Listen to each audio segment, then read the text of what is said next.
Dieu, gloire à Dieu. Wow! Donc, quelle joie, quel honneur. Et je dois avouer que j'ai certaines émotions dans mon cœur ce matin que je vais essayer de partager avec vous aussi, parce que nous sommes en famille, n'est-ce pas? Mais je suis tellement fier de Pasteur Ken, Valérie, de l'équipe pastorale, de vous tous. On était ensemble le vendredi soir pour le gala des lumières pour les ouvriers, les ouvrières de l'Église La Vie Comblée. Et que c'est merveilleux de voir l'Église qui va de l'avant. Mais ce matin, j'ai vraiment l'honneur de pouvoir apporter la parole de Dieu, un message qui brûle dans mon cœur, que je crois vraiment est destiné à vous aider, à nous aider, d'aller de l'avant et d'atteindre vraiment le maximum de notre potentiel en Jésus-Christ. Combien de vous voulez atteindre le maximum? Et donc, je sais que vous êtes au milieu d'une série, les uns les autres. Et c'est vraiment une bonne série, voilà, et des bonnes choses, que ce soit le toast à la confiture et tout. J'ai écouté, c'est merveilleux de voir qu'est-ce que le Seigneur est en train de faire dans cette Église. Mais j'ai un message qui va de pair, qui va continuer dans ce sens. Et en fait, le titre aujourd'hui, c'est quelque chose de bien important. C'est « En route ensemble sur le chemin de notre destinée ». Est-ce qu'on peut dire ensemble « En route » ensemble sur le chemin de notre destinée. Et donc, encore une fois, nous voyons dans la parole de Dieu, et comme Pasteur Ken a dit, c'est vrai qu'il y a 25 ans, demain, le 24 juin, et je crois vraiment que c'est un clin d'œil du Seigneur parce que il y a 35 ans que j'ai commencé à prêcher, j'avais 17 ans. Et je vais raconter un peu cette histoire parce que notre histoire, c'est votre histoire. Amen. Notre cheminement, c'est votre cheminement et votre cheminement, c'est notre cheminement parce que nous allons cheminer, nous sommes en train et nous allons continuer à cheminer ensemble. Amen. Et c'est ça qu'on veut voir aujourd'hui. Mais il y a 35 ans, à l'âge de 17 ans, j'ai eu le privilège pour la première fois de prêcher publiquement dans notre église locale à Saint-Louis, au Missouri. Et je pense que le Seigneur, il a un bon sens d'humour. C'était la fête nationale du Québec. Le Seigneur savait que notre destinée était ici, dans la province du Québec. Donc, la première fois que j'ai prêché, c'était le 24 juin. C'est pas par hasard. J'y crois pas. Mais en Éphésiens chapitre 2, verset 10, on peut regarder dans nos Bibles et avant d'aller dans la parole, il y a une chose que j'aime toujours faire depuis des longues années. J'aime faire une déclaration. Si vous avez une Bible avec vous ou si vous avez votre Bible dans votre téléphone, et je vous encourage de venir à l'église avec une Bible, au moins une version électronique, on va dire quelque chose parce que notre désir aujourd'hui, c'est pas d'entendre d'un homme, mais d'entendre du Seigneur Jésus et d'entendre de son Esprit Saint. Combien de vous êtes d'accord avec moi?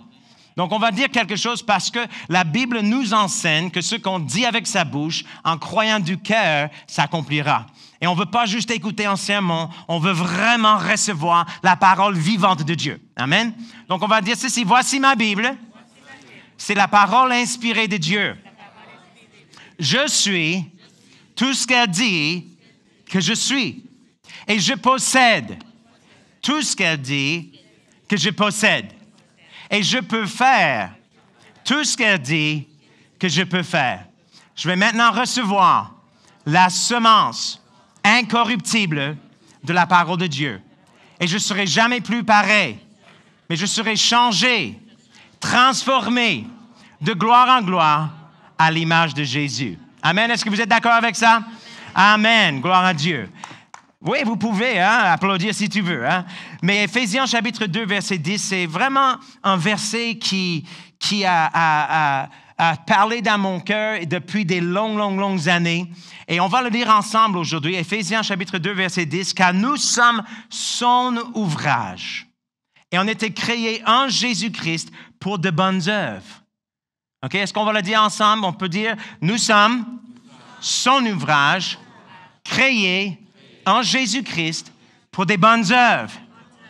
Et ces œuvres, on voit que Dieu a préparé d'avance afin que nous les pratiquions. Et ce que nous savons, c'est que même avant que Dieu a dit que la lumière soit, Dieu savait que vous seriez ici sur la terre.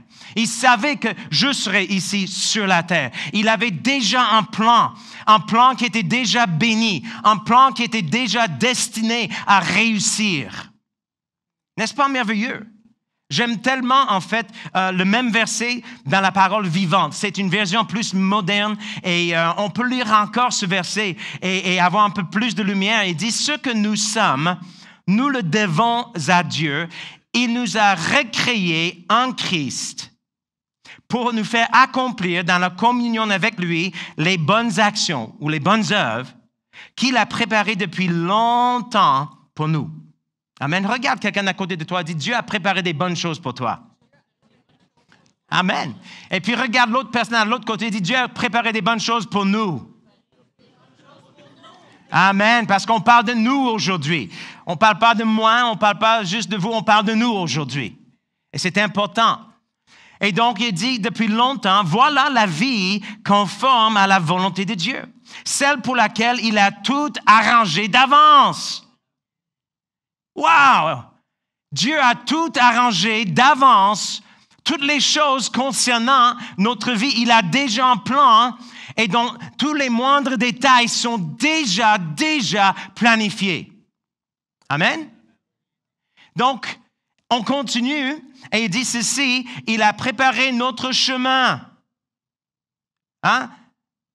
En route, ensemble, sur le chemin vers notre destinée. Il a tout arrangé d'avance, il a préparé notre chemin afin que nous n'ayons plus qu'à y marcher.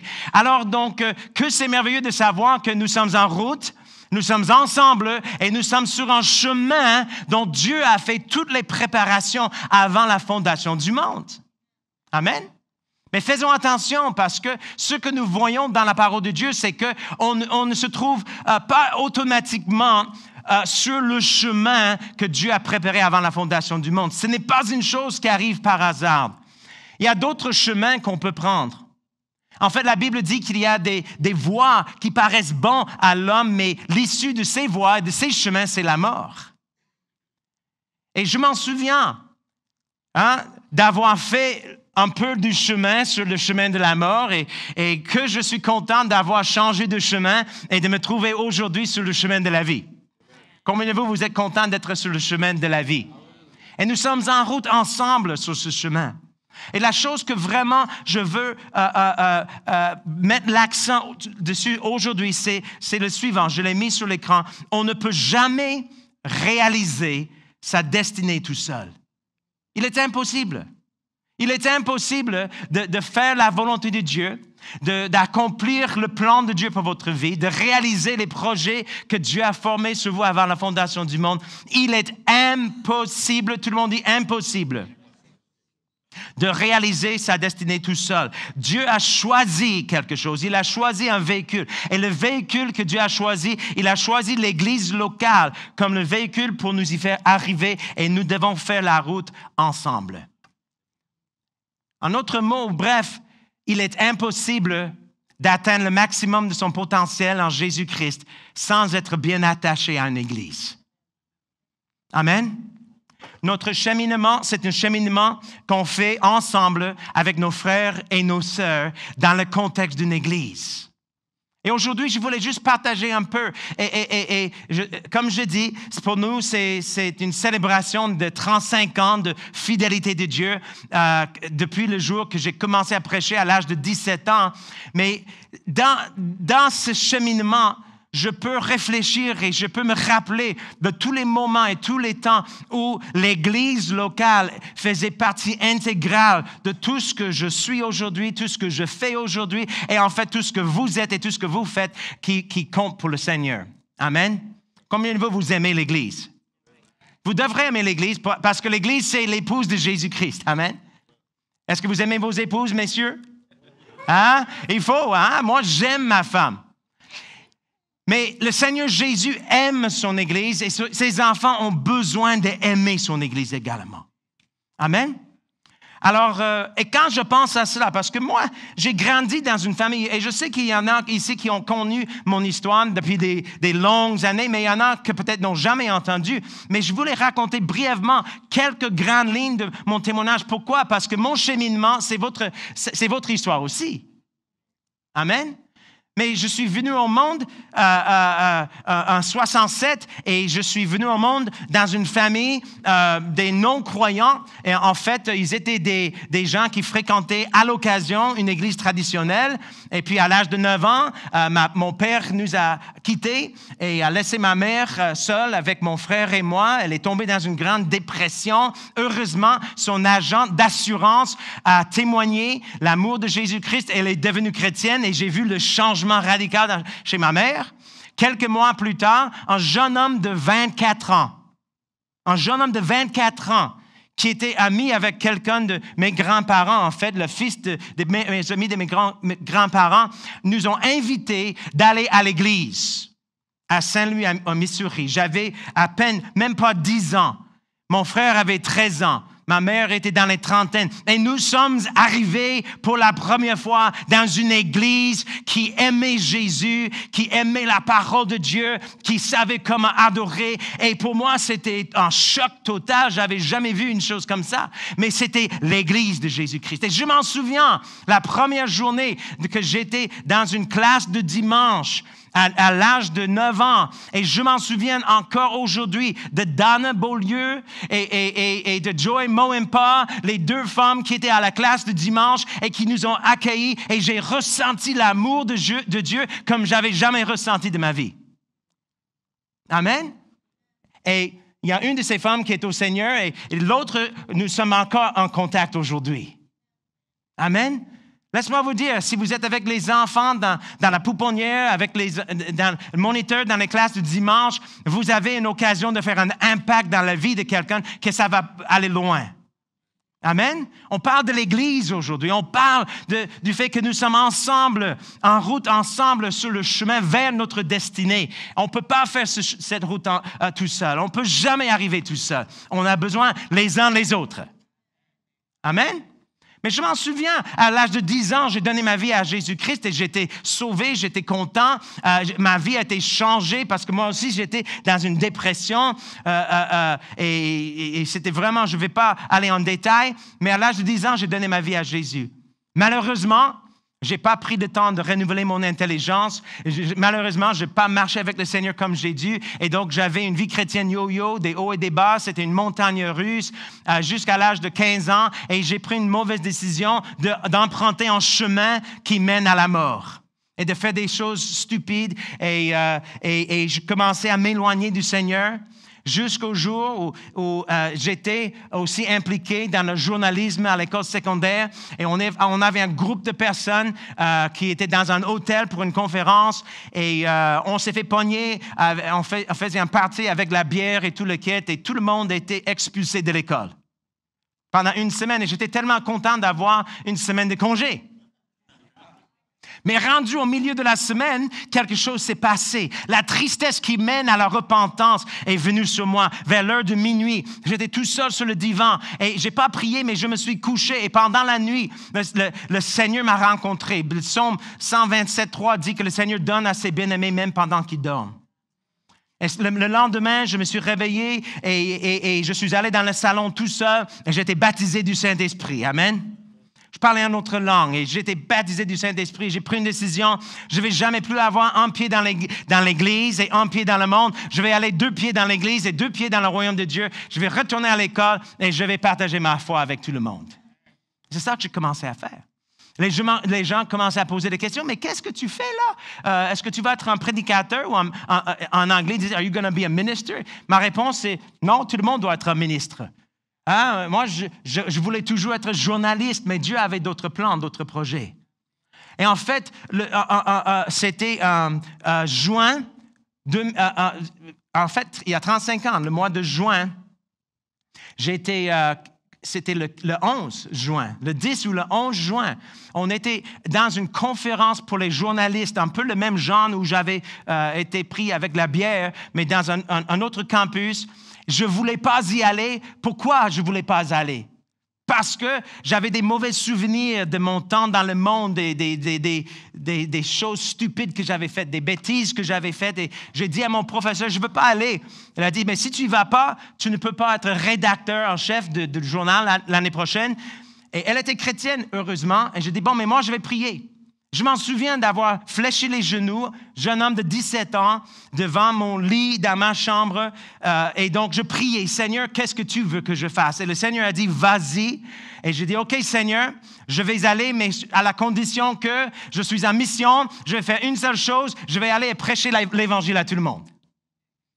Donc, j'arrive dans la conférence, et la première soirée, il y avait 500 sièges dans un auditorium comme cela.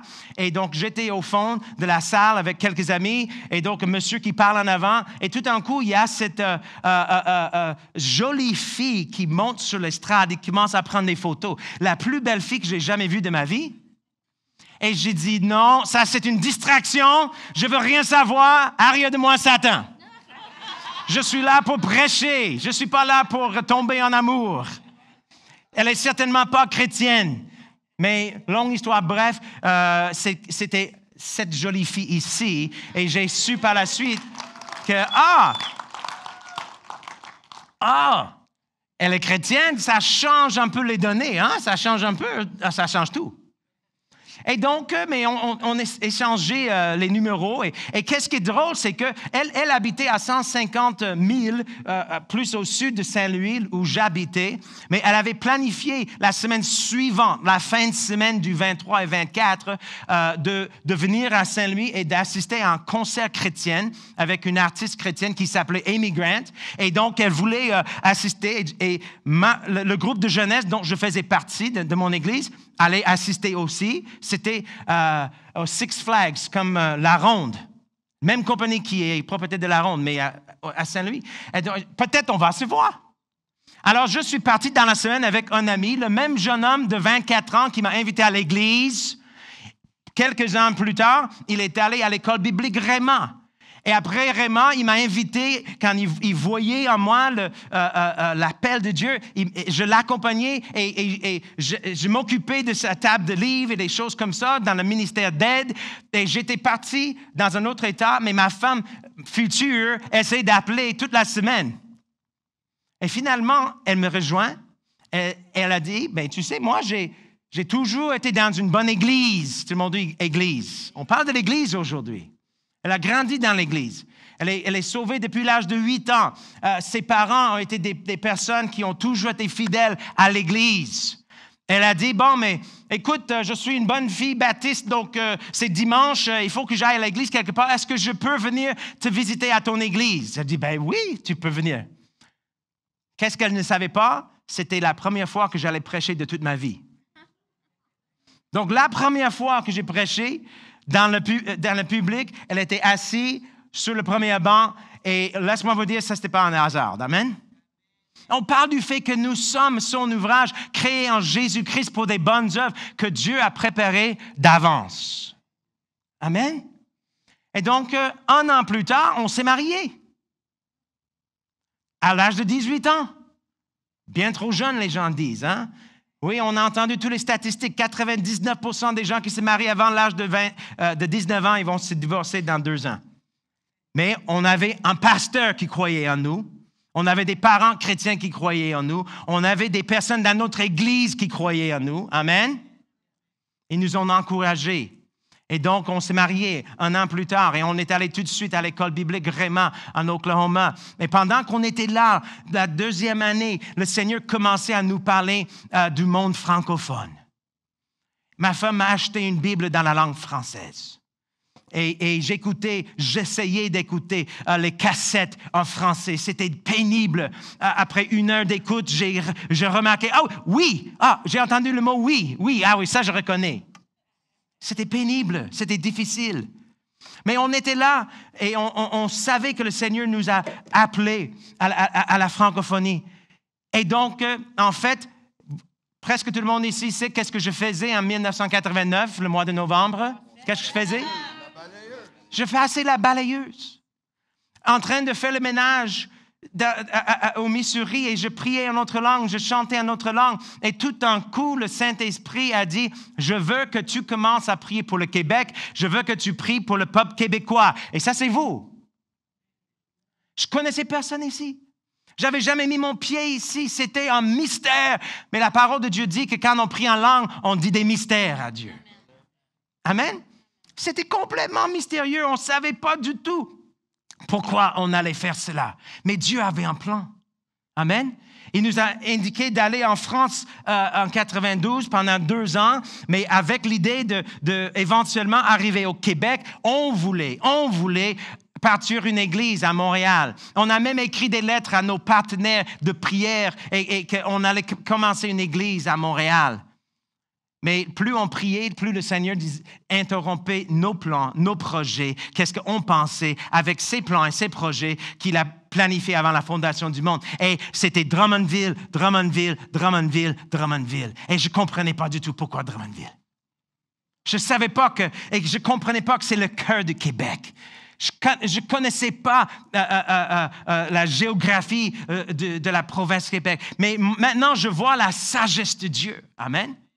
Et ce que le Seigneur nous a dit, c'est que je veux que tu ailles au Québec, établissez une base et à partir de cette base, tu vas pouvoir toucher les autres pays de la francophonie.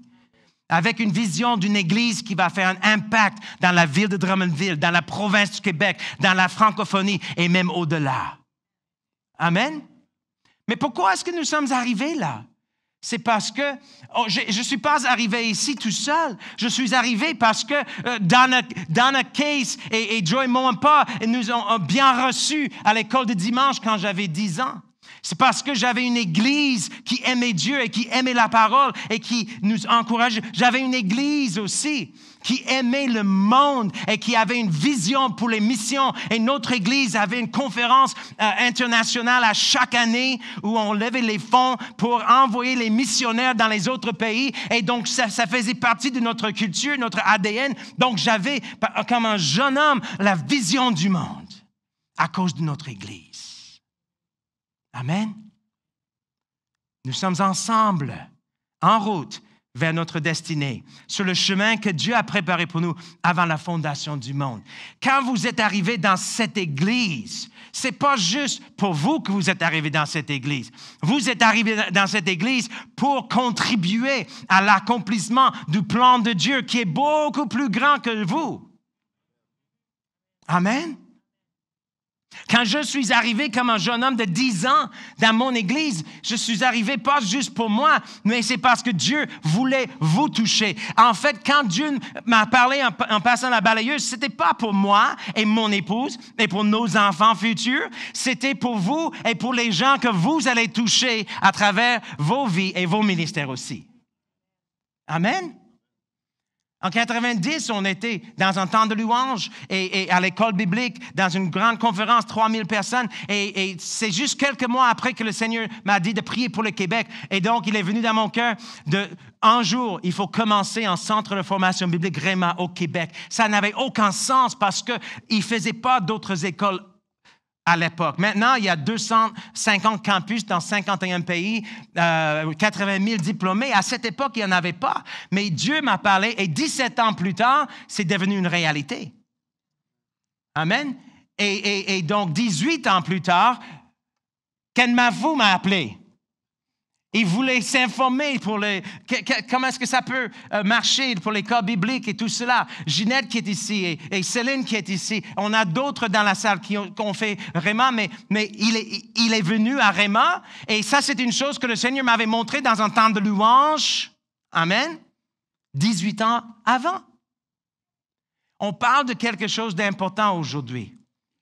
Parce qu'on ne peut jamais arriver seul.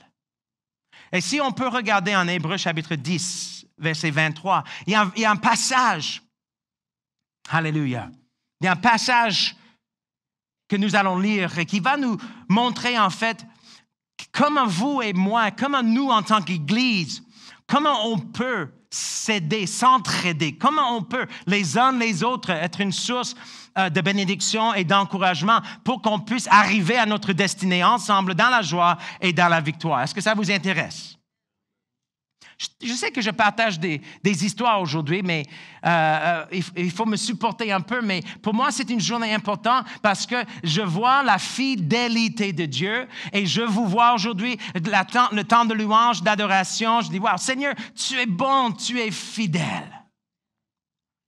Amen. Vendredi soir, quand je voyais tous les ouvriers, les ouvrières, je dis, wow, Seigneur, tu es fidèle. Et ce que je sais, c'est que le meilleur est à venir. Combien de vous croyez que le meilleur est à venir pour l'Église La Vie Comblée à Drummondville? Amen. Aujourd'hui à Drummondville et vous savez, dans le futur ailleurs aussi. Amen. Retenons fermement, Hébreux chapitre 10, 23. Regardons bien. Retenons fermement la profession de notre espérance. Car celui qui a fait la promesse est fidèle. Et là, je peux vous dire que notre Dieu, il est fidèle. Amen. Mais regarde bien qu'est-ce qu'il dit. Celui qui a fait la promesse est fidèle. Veillons à cette fameuse phrase. Vous reconnaissez cette phrase, n'est-ce pas? Veillons quoi? Plus fort, s'il vous plaît. Les uns sur les autres. Veillons les uns sur les autres pour nous exciter à l'amour et aux bonnes œuvres. N'abandonnons pas notre assemblée, comme c'est la coutume de quelques-uns, mais exhortons-nous réciproquement, et cela d'autant plus que vous voyez s'approcher le jour. Donc, dans ce passage qui est inspiré de Dieu, qui est vraiment la parole vivante de Dieu, on a fait la déclaration, je suis tout ce qu'elle dit que je suis, je possède tout ce qu'elle dit que je possède et je peux faire tout ce qu'elle dit que je peux faire. Alors ici, dans cette parole inspirée de Dieu, nous voyons 3 choses qui sont tellement importantes pour vous et pour moi de saisir. Parce que qu'est-ce qu'on ne veut pas faire? On ne veut pas seulement, en tant que chrétien, assister à l'Église le dimanche matin. On a besoin d'avoir cette révélation du fait que l'Église, ça fait partie intégrale et centrale de tout notre être. Amen? Amen? Et donc, il y a 3 instructions. Première instruction, c'est clair. Veillons les uns sur les autres pour nous exciter à l'amour et aux bonnes œuvres. Le mot « veillons » est intéressant, on va le voir dans un instant, mais vous voyez, je dois avouer qu'autrefois, je lisais ce passage « veillons » et j'avais comme presque l'impression que c'est espionner les uns. Hein? Je vais vous watcher, hein? Je vais voir qu'est-ce que vous faites et comment vous agissez et je vais surveiller votre comportement, mais ce n'est pas ça. On va voir dans un instant qu'est-ce que cela signifie. Mais veillons les uns sur les autres, mais il y a un but à ça. Le but, ce n'est pas de juger. Le but, ce n'est pas de critiquer. Le but, ce n'est pas de parler dans le dos. Le but, c'est vraiment spécifique pour nous exciter à l'amour et aux bonnes œuvres. Amen? Alléluia! Oh, ça, c'est vraiment la raison que nous devrons veiller les uns sur les autres. Et quand on parle de l'amour des bonnes œuvres, ce n'est pas seulement d'être gentil, être sympathique, aider grand-maman à traverser la rue, les choses comme ça. Non, on parle spécifiquement qu'on doit veiller les uns sur les autres dans le but de les exciter à marcher dans l'amour et d'accomplir Éphésiens 2:10 pour leur vie, les bonnes œuvres que Dieu a préparées pour eux avant la fondation du monde. C'est clair pour nous, on sait que Dieu nous a préparés, même quand nous sommes venus au monde, au Missouri, 2 anglophones. Je ne sais pas pourquoi, encore aujourd'hui, pourquoi le Seigneur choisirait 2 anglophones pour les envoyer dans les pays francophones, mais Dieu utilise les choses folles de ce monde pour confondre la sagesse des hommes. Mais ça, c'était le Éphésiens 2:10 pour nous, et c'était important. Mais laisse-moi vous dire qu'on n'est pas plus spécial que n'importe qui. L'Éphésiens 2:10 pour Pasteur Ken Mavou, c'était de devenir pasteur de l'Église La Vie Comblée. C'était le plan de Dieu pour sa vie, mais il n'est pas plus important que vous. Amen? Et c'est pourquoi on a besoin d'avoir cette habitude de veiller les uns sur les autres pour les exciter à découvrir, à développer et déployer le don que Dieu les a donné parce que nous avons besoin de vous. Amen? Est-ce que vous êtes reconnaissant pour ceux qui ont chanté et joué aujourd'hui? Amen. Vous êtes reconnaissant pour ceux qui travaillent dans la pouponnière et avec les enfants aujourd'hui. Amen. Ceux qui ont fait le montage de la salle aujourd'hui. Vous êtes contents, n'est-ce pas? Mais il y a d'autres choses à faire. ici entre les 4 murs et le dimanche, mais à tous les jours, 7 jours sur 7, il y a des choses que l'Église est appelée faire et vous faites partie de l'Église et nous avons besoin de veiller les uns sur les autres afin qu'on puisse s'exciter à l'amour et à ses bonnes œuvres. Amen? Alléluia. J'aime beaucoup ce verset en Tite, chapitre 2, verset 14, qui dit, en parlant de Jésus qui s'est donné lui-même pour nous, afin de nous racheter de toute iniquité et de se faire un peuple qui lui appartienne, purifié par lui et quoi? Et zélé pour quoi? Zélé pour les bonnes œuvres, mais pas n'importe quelle œuvre, zélé pour les œuvres que Dieu a préparées pour nous avant la fondation du monde. Et je sais que la lumière est un peu brillante, mais j'aimerais vous regarder droit dans les yeux. Et j'aimerais bien vous poser la question, qu'est-ce que Dieu vous a appelé faire? Quelle est l'œuvre pour laquelle vous êtes destiné et que vous êtes prédestiné? Qu'est-ce que c'est que Dieu a préparé pour vous? Il y en a peut-être qui vont dire « je sais », il y a d'autres qui vont dire « je ne sais pas », et c'est correct. C'est pourquoi on a besoin de l'Église, parce que dans le contexte de l'Église, le plan de Dieu, les projets de Dieu puissent devenir de plus en plus clairs. Amen. Tout seul, je n'aurais jamais su que j'étais appelé au Québec. Si ma mère aurait pris une décision, « je ne veux pas aller à l'Église », ça ne me tente pas d'emmener mes garçons à l'Église. On va juste lire les choses à la maison. On va, comme Pasteur Donato a dit, à mon époque, on n'avait pas les choses sur Internet, mais on va juste regarder, écouter les prédications. Si je n'aurais pas été présent moi-même comme un petit garçon de 10 ans à l'Église, je n'aurais jamais su que j'avais une destinée pour la francophonie. Amen. Alléluia. Donc, ce mot « veillons », juste rapidement, regardons ceci. C'est intéressant parce que je ne suis pas un érudite dans la langue grecque, mais j'ai mis le mot grec pour « veillons ». Mais qu'est-ce que ça veut dire? C'est ceci, de considérer attentivement, de fixons les yeux ou l'esprit sur. Encore, pas dans le but de critiquer, mais pour apercevoir, pour remarquer, pour observer et pour comprendre. Qu'est-ce que cela veut dire? C'est qu'on doit, à chaque fois qu'on vient à l'Église, on doit veiller les uns sur les autres. On doit apercevoir, wow, tu sais, à chaque fois que je parle avec lui, cette personne a une passion pour les perdus, pour les âmes.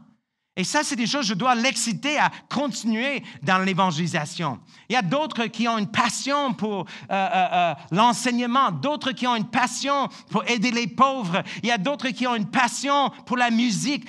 Il faut apercevoir, il faut remarquer les dons, les talents et le cœur de ces gens il faut observer et il faut comprendre pourquoi est-ce qu'il est comme ça, pourquoi est-ce qu'elle est comme ça. Et au lieu de critiquer, on doit veiller dans le but d'exciter. Amen?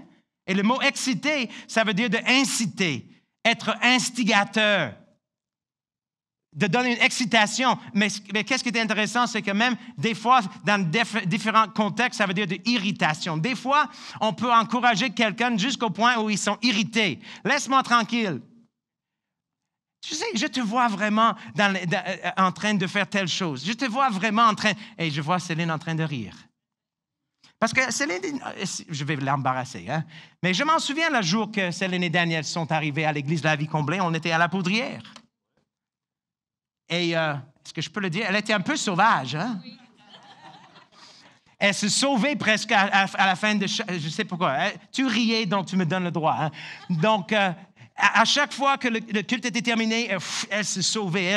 Si on avait quelque chose à faire ensemble, non, elle ne voulait pas. Mais ma femme surtout a vu en elle le potentiel de chanter et de diriger la louange. Et c'était souvent les coups de pied dans le derrière. Et c'était presque une irritation, n'est-ce pas?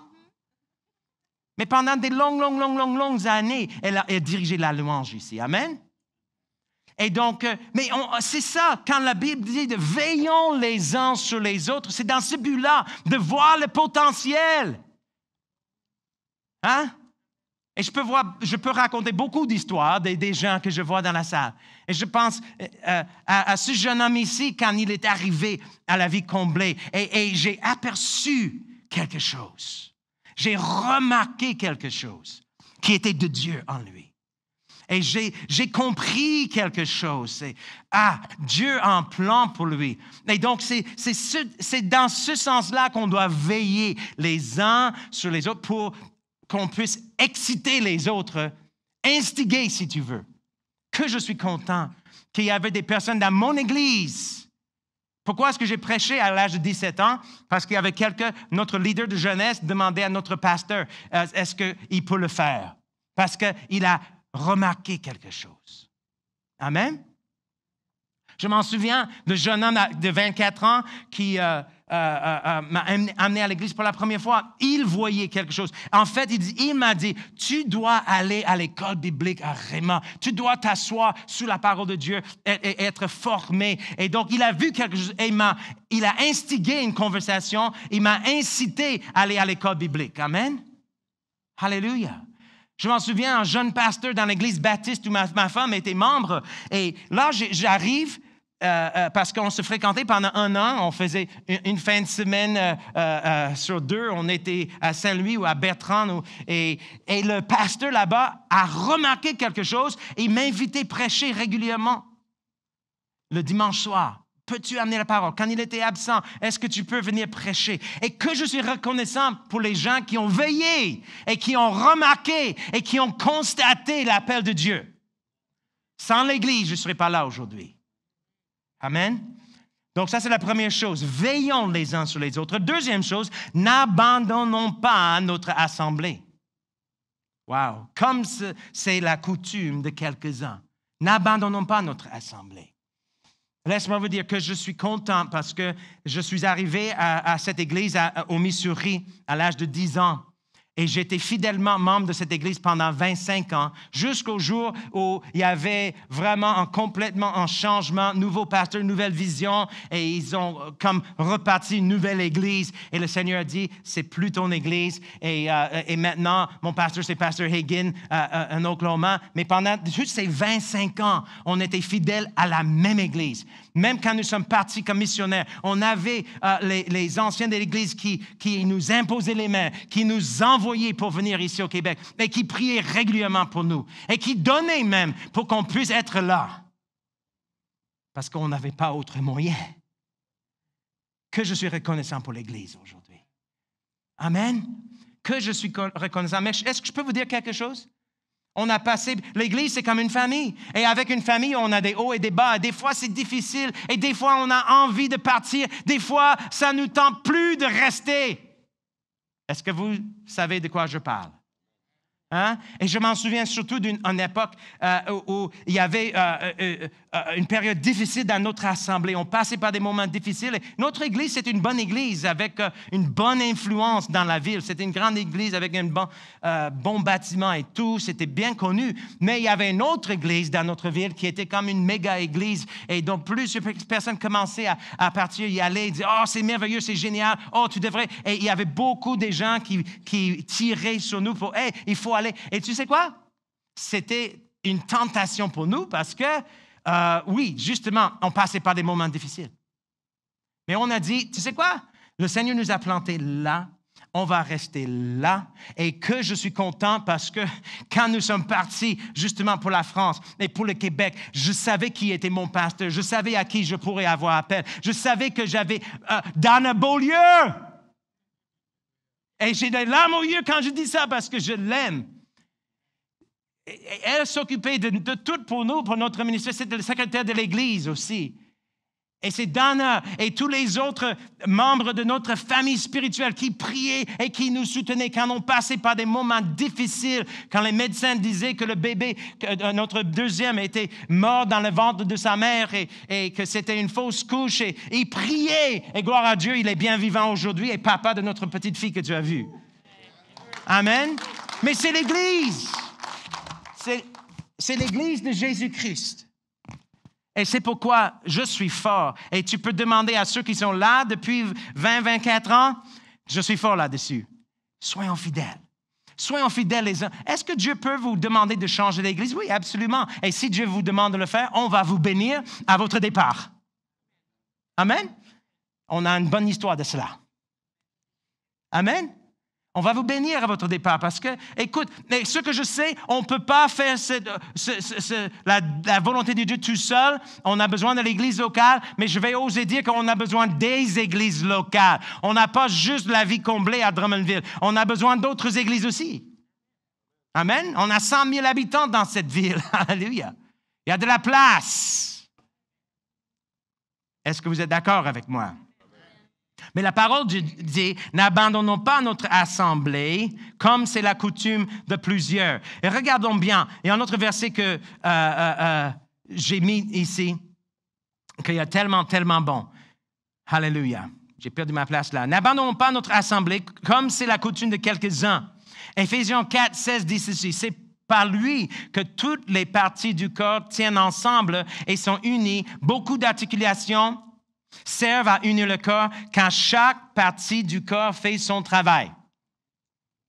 Regarde la personne à côté de toi et dis, tu as un travail à faire. Et puis tu peux dire, je veille sur toi. Je vais t'exciter à faire cette œuvre. Amen. Le corps grandit et se construit lui-même dans l'amour. Ça, il ne faut pas abandonner. Et encore, je peux vous dire une chose, même après notre arrivée ici au Québec, on a eu 4 offres officielles de quitter et d'aller ailleurs. Même la 4e année qu'on était là, mon église, quand mon pasteur a finalement est parti, et ils nous ont contactés. Ils ont demandé, est-ce que vous voulez prier et voir si peut-être le Seigneur aimerait vous ramener au Missouri pour que vous deveniez pasteur de l'église. Et laisse-moi vous dire, à cette époque, les choses n'étaient pas faciles ici. Et ma chère disait, « Wow, prêcher en anglais dans mon église où j'ai grandi, c'est une église prestigieuse. Wow, ça serait génial. » Mais vous voyez qu'est-ce qui s'est passé? À chaque fois que les invitations comme ça venaient, premièrement, c'était l'appel de Dieu d'aller faire un impact à Drummondville, dans la province du Québec, dans la francophonie et au-delà. Et je savais, on n'a pas terminé. Deuxième chose, il y avait vos visages. Plusieurs d'entre vous qui sont là, il y a une poignée de vous qui étaient là à cette époque, et c'est vos visages qui venaient. Je ne pourrais jamais les abandonner. Je ne pourrais jamais les abandonner. Je ne pourrais jamais les abandonner. Il y a quelque chose quand on reste fidèle. Et il y a un fruit de la fidélité qui suit. Amen. Mais regarde bien, en Corinthiens 12, 18, maintenant Dieu a placé chacun des membres dans le corps comme il a voulu. Seigneur, tu m'as placé ici.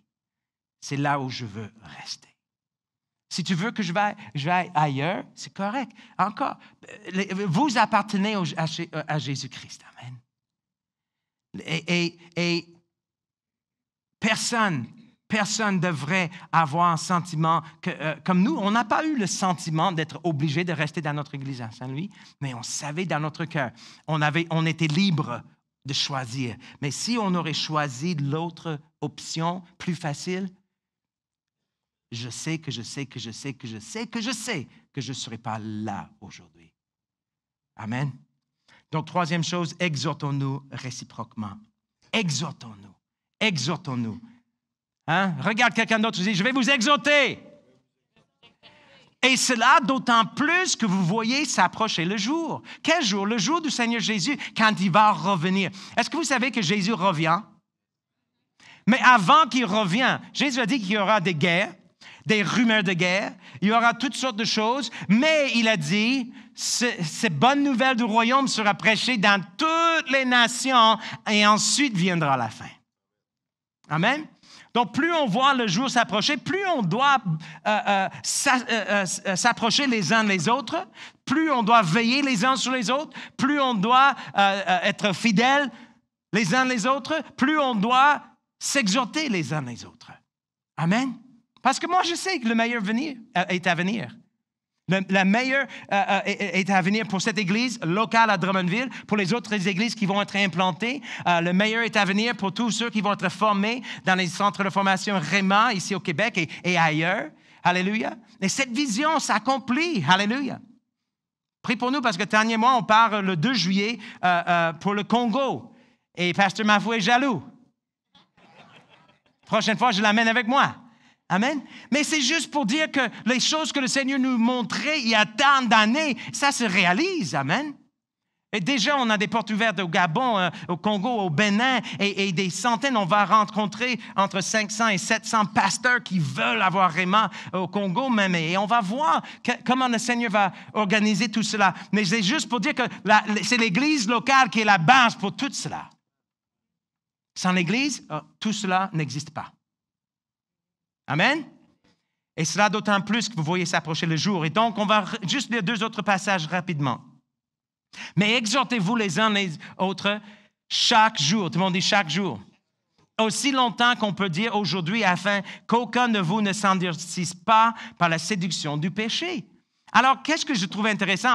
Et en fait, je vous lance un défi d'aller dans votre Bible et de faire une recherche de toutes les phrases « je vous exhorte ». Il y a beaucoup de « je vous exhorte » dans le Nouveau Testament, ou le mot « exhortation »,« exhorter ». Regardez combien d'exhortations il y en a dans le Nouveau Testament. Mais ici, il dit « exhortez-vous les uns les autres chaque jour ». Est-ce qu'on peut le dire fort? Chaque jour. C'est-à-dire que, comme Pasteur Mafou dit toujours, l'Église, ce n'est pas le dimanche matin. Vous pouvez prendre le téléphone, vous pouvez prendre un café, vous pouvez faire autre chose dans la semaine où l'Église est vraiment l'Église de Jésus-Christ. 7 sur 7, 24 sur 24. Amen. Alléluia. Cela ne veut pas dire que vous êtes obligé de faire une réunion de prière. Vous pouvez aller jouer au golf ensemble. Et invitez les non-croyants d'aller avec vous. Et laissez-lui votre lumière. Vous pouvez aller à la pêche ou faire qu'est-ce que vous voulez. Mais faites ça ensemble pour la gloire du Seigneur. Amen. Alléluia. Exhortez-vous les uns les autres chaque jour. Et donc, et pourquoi il a dit? Afin qu'aucun de vous ne s'endurcisse pas par la séduction du péché. Juste une petite parenthèse. Trop souvent, on pense au péché comme, fornication, adultère, ivresse, les choses comme ça, les péchés de la chair. Mais honnêtement, une bonne définition du péché, c'est de suivre son propre chemin. Regardez Ésaïe 53.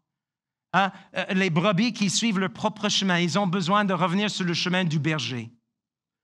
Moi, j'avais mon propre chemin que je voulais suivre comme un jeune homme. Je pensais avoir planifié ma vie, mais Dieu avait un autre plan, un meilleur plan qui comprenait vous autres. Amen.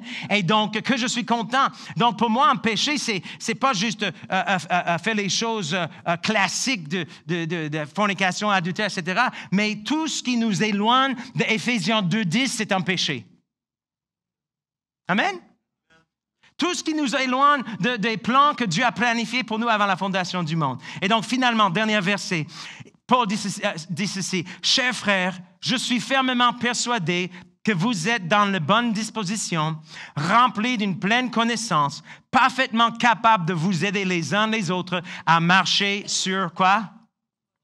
Sur le droit chemin. » J'aime cela. Et compétent pour vous instruire mutuellement. Bien entendu, ça, ce n'est pas une chose qu'on peut dire à tout le monde et à tous les chrétiens, mais Paul disait ça aux Romains parce qu'il connaissait l'Église de Rome et il savait qu'ils étaient bien instruits, il savait qu'ils étaient bien entourés et qu'ils avaient le leadership spirituel nécessaire. Et donc, moi, je dis la même chose. Je sais à vous, les membres de l'Église de la vie comblée, que vous êtes compétents, que vous êtes en mesure de s'entraider. Et vous êtes capables de vous aider, quoi? Les uns, les autres, à marcher sur le droit chemin. Veillons les uns sur les autres. Remarquez, observez, instiguez, irritez si c'est nécessaire. Amen. Abandonnons pas notre assemblée et exhortons-nous réciproquement. Alléluia. Alléluia. Merci Seigneur. Seigneur, que je suis content de faire partie de cette Église. Est-ce qu'on peut se lever ce matin? Père, ton Église est une Église victorieuse. Ton Église est une Église triomphante. Ton Église est une Église destinée à réussir. Seigneur, je te demande de donner une révélation à chaque homme et femme que quand ils viennent dans l'Église locale, qui se joint en corps. Donc, chaque membre est destiné à faire une œuvre particulière. Car nous sommes, pas moi, Paul n'a pas dit « je suis son ouvrage », il a dit « nous sommes ».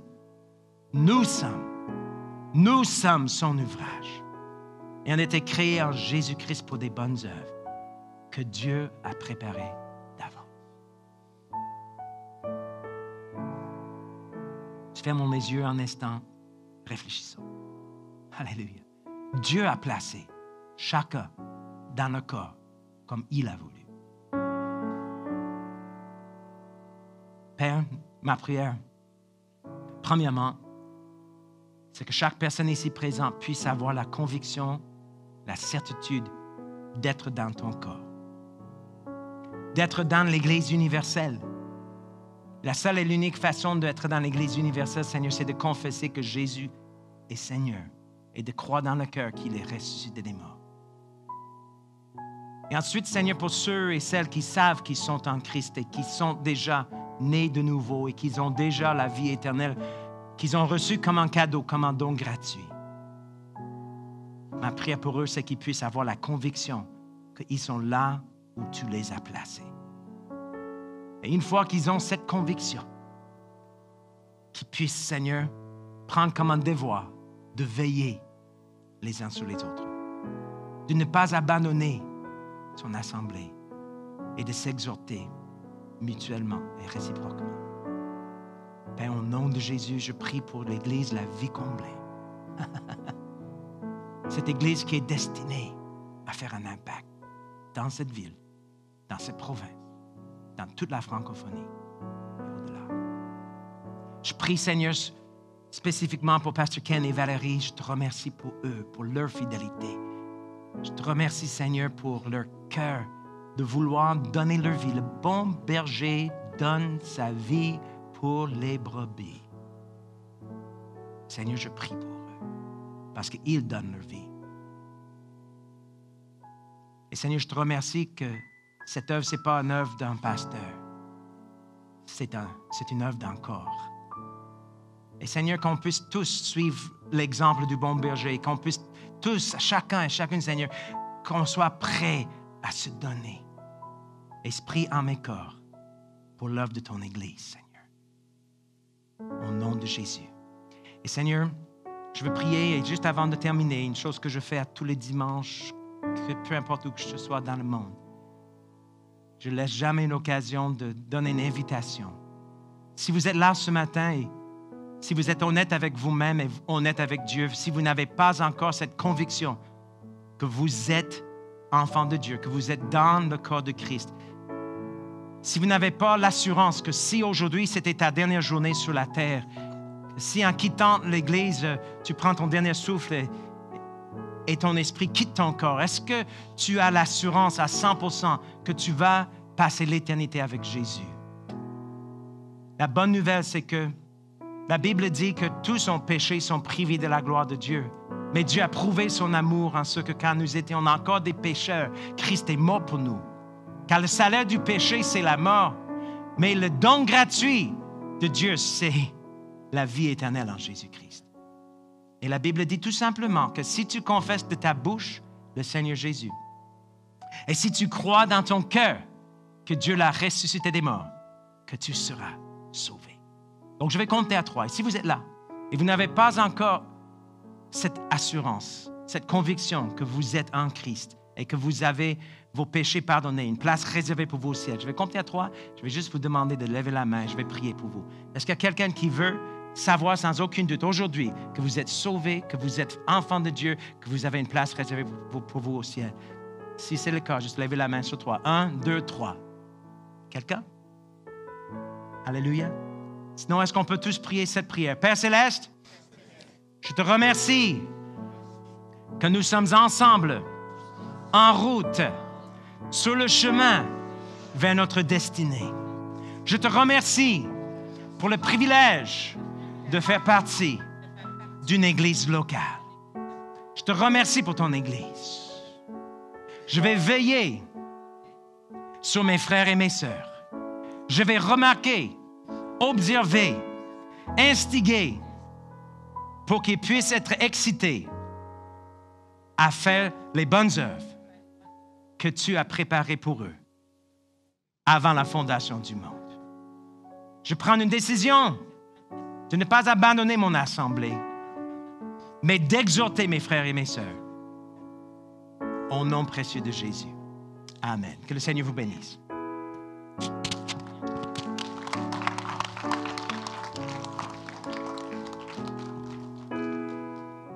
Amen. Juste merci encore une fois, Pasteur Ken Taylor. Puis, il n'y a pas grand-chose à rajouter, à part que on vous aime. Puis, le mot que je retiens, c'est ensemble. OK? Ensemble. Ensemble, on est plus fort. Ensemble, on va plus loin. Ensemble, on fait les choses mieux. Et c'est un honneur et un privilège d'être dans cette aventure-là avec vous. Soyez bénis. Bonne semaine. Que le Seigneur vous bénisse. Amen.